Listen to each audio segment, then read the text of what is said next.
Bob Ferngren, and I'm back. And in this series of videos, I'm going to be talking to you all about money. But I want you to know my heart first.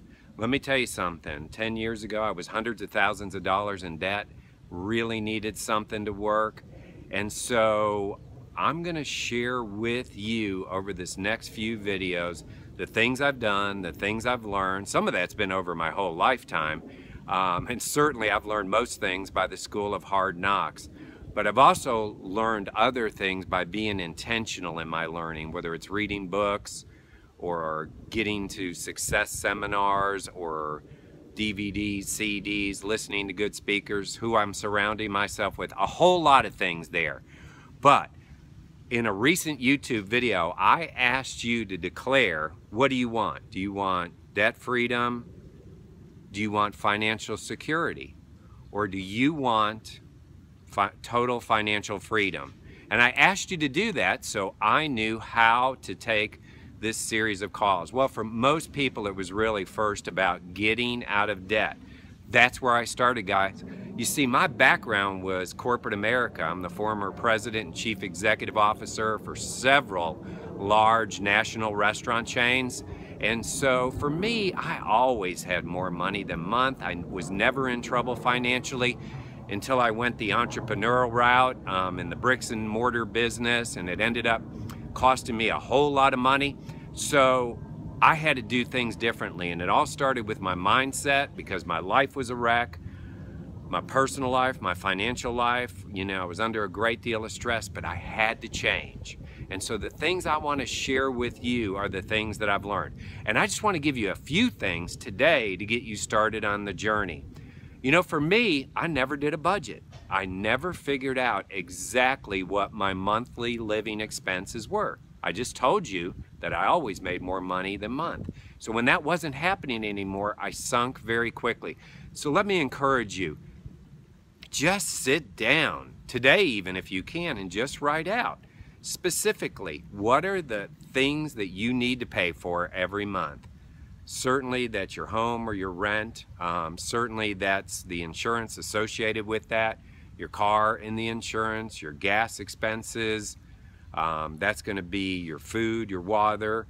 You know, if you're buying your water, that is, your utilities rather. You know, whatever it is that you have and things that you have to pay for every month.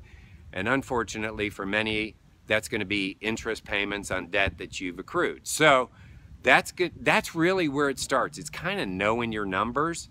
And that's not difficult to do, guys. Just pull out your checkbook or go to your bank statement online and just look at what you've been paying out for, what you have to have. Start with what you have to have, right? Now, the weird part is most of you actually make more money than your actual bills are. More money than your actual bills, but somehow most of you are paying out in living and entertainment and restaurants and other things like that. You actually have more expenses every month than you actually take in. But the knowledge alone of knowing where you stand, that was the first thing I did, is I created a budget and I knew exactly what my monthly living expenses were. Secondly, I made a commitment every single morning to go to my online banking statements and see exactly where I was at.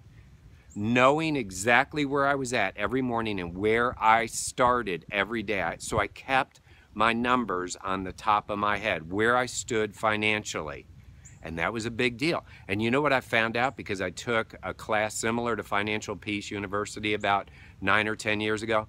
Most people never have a budget. Most people don't even balance their checkbook. So here we now live in 2015 and all that stuff can be done online. So I took advantage of that. So 1, a budget. 2, every morning I looked at my numbers to see exactly where I stood. And 3, and I think I shared this on a Periscope yesterday, I stopped doing things that made me feel good in the moment, meaning making short-term buying decisions. And I realized what I shared yesterday, that rich people have self-control. Rich people have self-control.